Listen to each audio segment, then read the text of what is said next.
I seem to be having major phantom tick syndrome. Though you can't really blame me when I found 2 of them crawling around the tent and 1 in my leg last night. This is a really lovely morning, other than it feels like it's going to be warm again.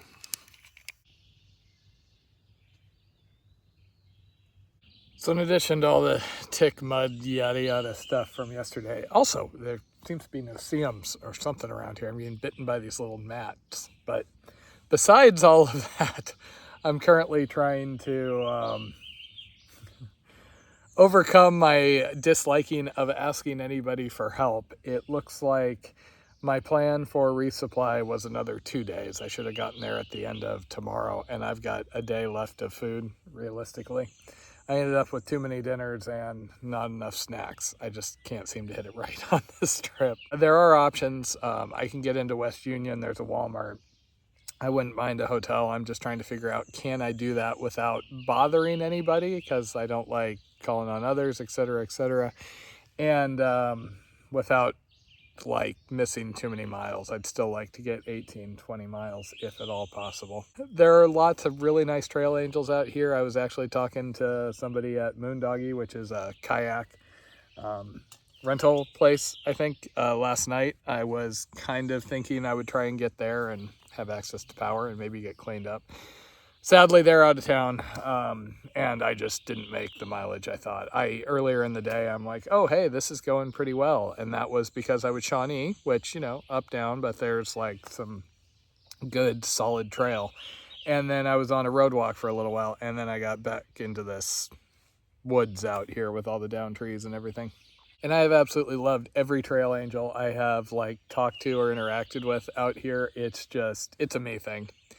To me, backpacking and through hiking, the core of it is this kind of being independent, having everything on my back. So I don't plan okay, I'm going to get here and then a trail angel will need to come help me out. I take advantage of them when it makes sense. I mean, you saw I went into Dori's, but that wasn't part of the initial plan. The initial plan was, I can make it through here. I'm going to carry my own stuff. And then it tends to be opportunities like Tony's where I'm oh, hey, and I can get cleaned up. Or places like Dori's where I'm just run down and it really meant the world to me to get cleaned up. Okay, I did have a bit of a low ebb last night / this morning. So I just kept drinking coffee till I felt enough motivation to play yet another round of checkmats neither regions for little ticks. And then made a plan for how to move forward, and now I'm getting going. And my pack feels lovely right now. Is it because I'm slack packing? Hell no, I'm doing something more adventurous. It's called running out of food.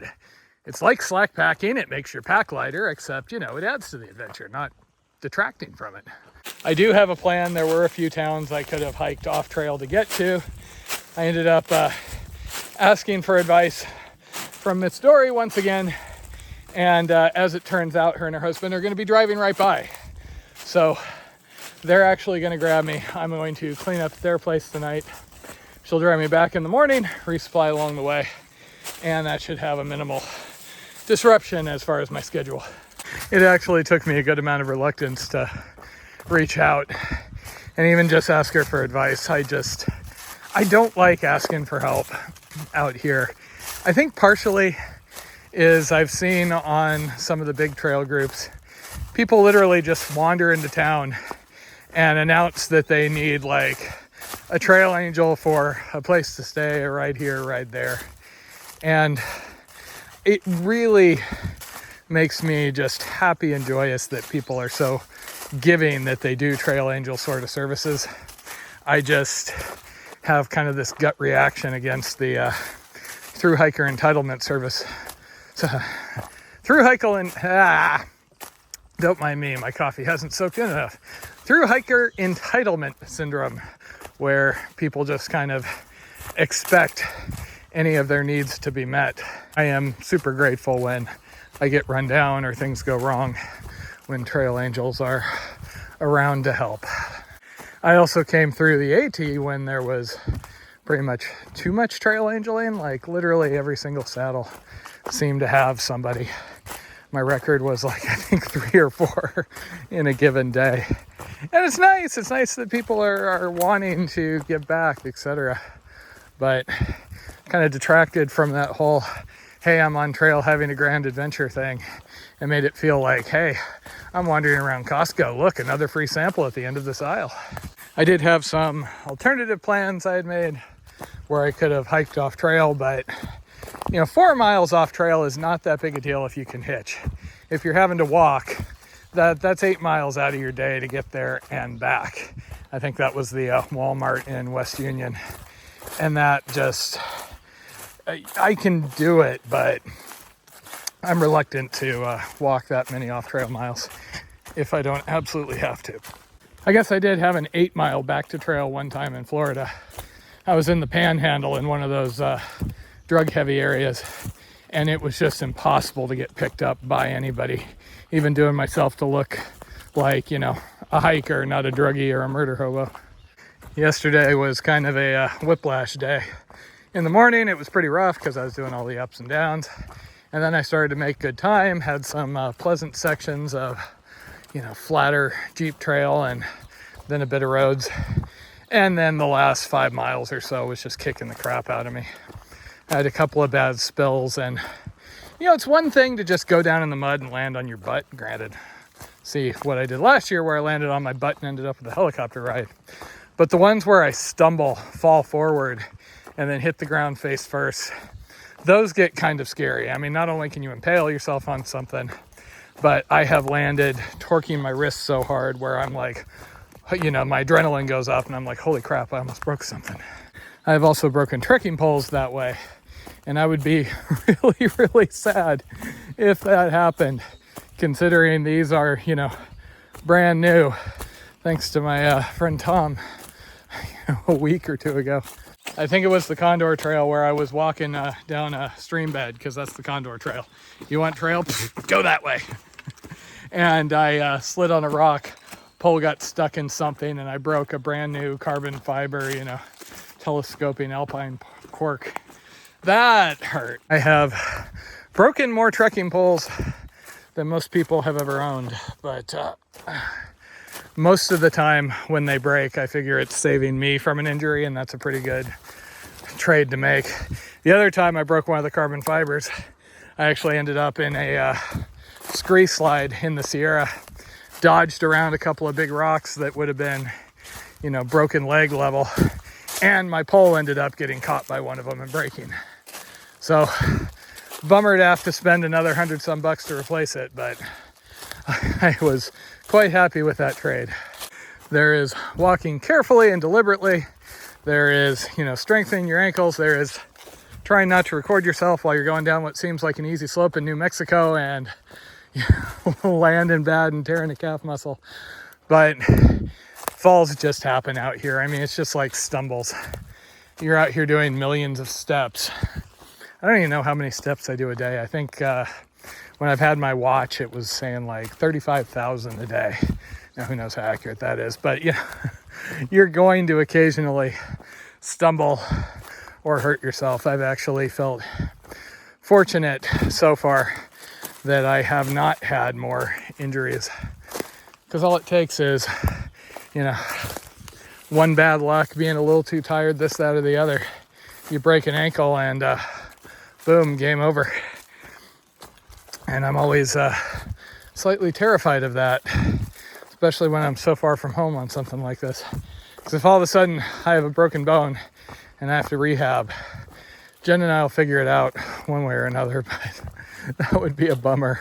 It's not like we have any sort of home to go back to, and trying to hobble in and out of vehicles and sleeping in campgrounds with a cast does not sound like the most fun existence. I haven't broken much in the way of bones, but I have injured my knee a lot over the years. I have kind of knocky knees where, they're prone to hyperextension, and that has almost messed me up pretty bad a couple of times. And so I have rehab knee issues a lot, and when your legs are not functional and you cannot, do steps or bend down all the way, it is a huge, huge impact on you. But hey, look on the bright side. I'm probably just as likely to, bash my brains open on a rock or end up with some weird unknown disease limiting me versus something pedestrian like a broken ankle, knee, etc. So when I checked this morning, it looks like I am about 110 miles from Milford, which is where I leave the Buckeye Loop. And I think it's still technically the Buckeye out to Cincinnati. They have a couple of those little flangs. And I think that's just going to take a couple of days to get to Cincinnati and then through. So hopefully, if things go reasonably to plan, this should be my last-ish week in Ohio, and I'll be getting on to see what Indiana has to offer. I was also checking out some of the Buckeye chapter groups, and I did see some other people reporting the same dogs that I had issues with, including that one that came after me for like a half mile. I actually think with all the talk I have about dogs, I am less prone to panicky posts about them than a lot of people. I'll at least distinguish between the ones with the tails wagging and they're just alerting versus, okay, well, this one's snapping at my trekking poles as I go. But this section has certainly been a much more dog issue heavy area. When I got into Ohio initially, I was seeing some of the comments and I was going, oh, well, those were either overreactions or else it's been dealt with. And now I'm to the point where I'm kind of exhausted during the road walks because I never know when I'm going to come around the corner to something snarling and charging at me. And I mean, even if it is just a dog that is barking and wagging its tail, some of them still come at you pretty aggressively, and you have a few seconds where something's torpedoing towards you and you don't know, are they going to stop when they are in the yard? Are they going to come at you? You know, I've had pit bulls on me so quick. They even made it past the trekking poles, and I was so close to getting badly injured. And I mean, it happens. Somebody was just telling me a story about somebody they know that was biking through southern Ohio, of all places, and some dogs got on them, and they had some really, really horrific injuries. And for anyone thinking the usual answers of, well, that's why you should have a gun. I'm not going to walk through a neighborhood with a gun pulled ready to just randomly open fire at anything that makes the slightest movement. And while yes, you are liable if your dog injures somebody, extreme poverty is like extreme wealth. They both tend to buffer you from legal and monetary consequences. The joys of hiking through rural America. But looking ahead, it does look like I will have some significant road sections. So while the dog threat is higher, at least hopefully I can up my mileage a little bit again, assuming the heat doesn't get too bad. Because in addition to all my other wimpiness, heat tends to do a number on me. At least there are trees out here, so even if it gets into, mid-90s and I really have to do the siesta break to wait out the heat, I should have some place to stop. There was one day on the Arizona Trail last year before I switched to the Grand Enchantment when things closed, where I passed up some shade while it was just really warm, not problematically warm, and then there was nothing. Finally got into some shrubbery and ended up lying in a bunch of stickers at like a small patch of shade that would barely cover me. But hey, per some YouTube comments the other day, all I have to do is make the 100th meridian, and that is the US wet dry line. So at least if I'm dying of heat stroke, it shall be a dry heat, because it's the humidity that kills you. You might want to make note of that statement for extra irony just when I die of heat stroke in like Nevada or something. I do figure these videos, if nothing else, will make some news reporter very, very happy if I ever end up getting myself killed in pretty much any way in the outdoors. There's some example of something that they can make look like foolhardy behavior. This is why I get reluctant to talk about certain things like, bear precautions. So it seems like it's just asking for the universe to, actually throw a bear that's going to eat your face off. I did actually know a guy through Sierra Club who was interviewed hiking in Death Valley about hiking in the heat and passed away due to heat-related illnesses a few hours later. The universe is a cruel and unjust place, which seems to appreciate irony, if you ask me. I mean, just think about it. If the tornadoes get me, they'll be able to pull all those clips from last year on the Mississippi talking about like funnels of love and joking about it. On the plus side, we'd probably get a massive spike in viewership. And Jen would be able to use the ad revenue to, buy me a nice memorial bench somewhere. In memory of Matthew Masochist Tankst, we finally found a way to make him shut up. And that looks like a morning fill-up. After that trickle I filtered out of yesterday evening. Hard to beat this, huh? And if you were just guessing, oh yeah, Matt's gonna slip and fall into said pretty nice water source, yes. Ohio mud. Actually, correction, it's not even the mud through here. It's the fact there's these rocks with this slimy moss on it. Just easy to go flying. The rocks do look really cool when they're not wet and I'm not trying to walk on them. Trail is a little bit hard to follow through here. Last night I was assuming I was just tired, but I've lost the blazes a few times. I end up following something that I think is the trail and it turns out it's a gully or game trail or something else. Okay, almost out of the woods. Almost.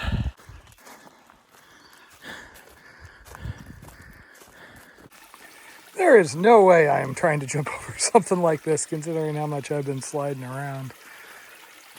This trail is just trying to kill me before I get out of Ohio.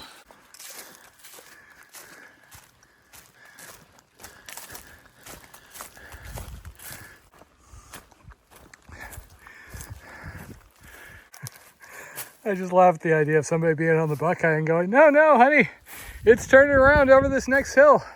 I mean this next hill. Hey, shades of the AT. Hole in the greenery, showing hills and greenery.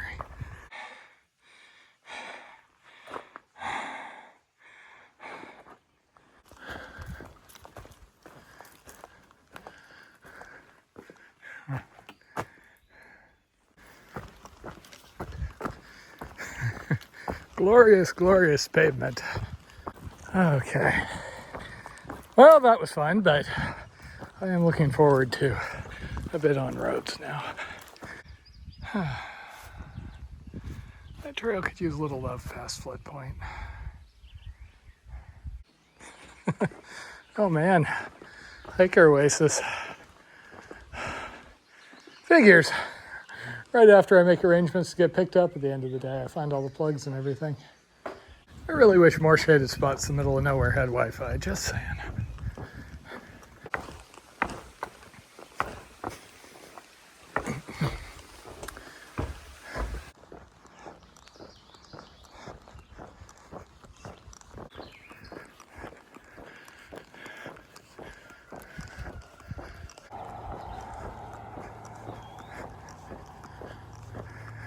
Okay, this is officially an unpleasant amount of heat.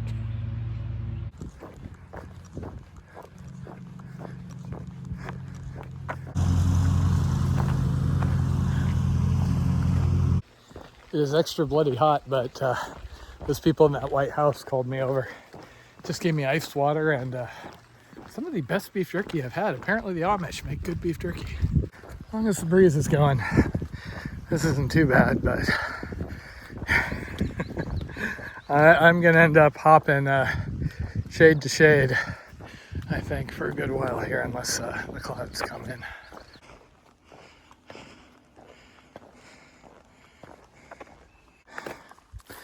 Man, this area is super trail friendly.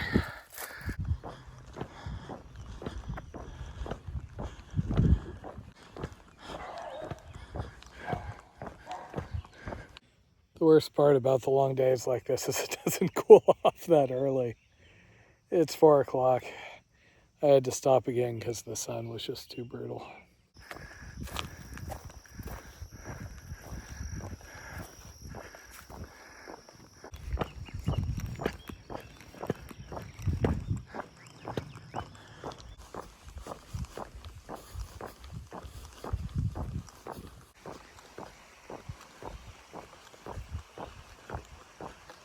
6:30 and the temperature is finally dropping, which is a relief. I actually got honked at a couple of times because I was kind of staggering around into the lane.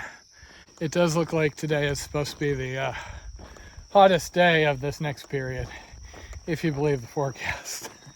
Back to partial rain, but who knows. I didn't do a full siesta stop, but I did pull over under a tree for 30-40 minutes at one point. Basically, I've been hiking till I get woozily warm and then stopping. My ride back to Dori's is supposed to come in about 2 hours, so I'm just trying to take as much advantage as I can today. Once again, due to conditions, my mileage has not been what I'd really hoped. It finally happened. It's a vicious corgi attack.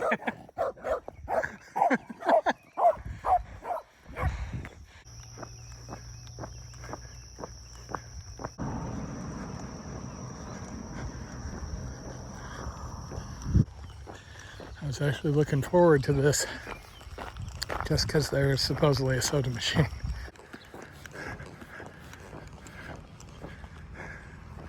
Oh, hey. God, I love technology. The pay with a cell phone actually worked.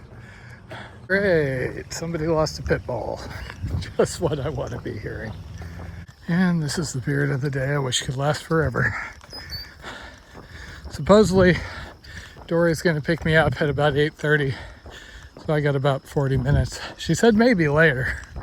Honestly, once it gets dark enough where it's a little sketchy to walk the roads, I prefer to be off and in a tent or something, but again, now that it's finally cooled off a little bit, I'm feeling so much stronger.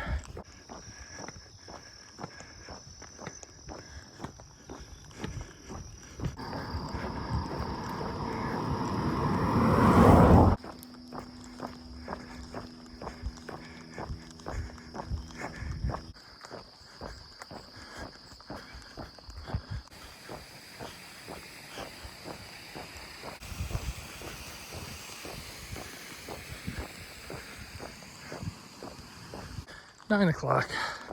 Part of me is happy that I'll should be getting a shower tonight, but the other part of me is kind of sad. I enjoy my tent time most of the time.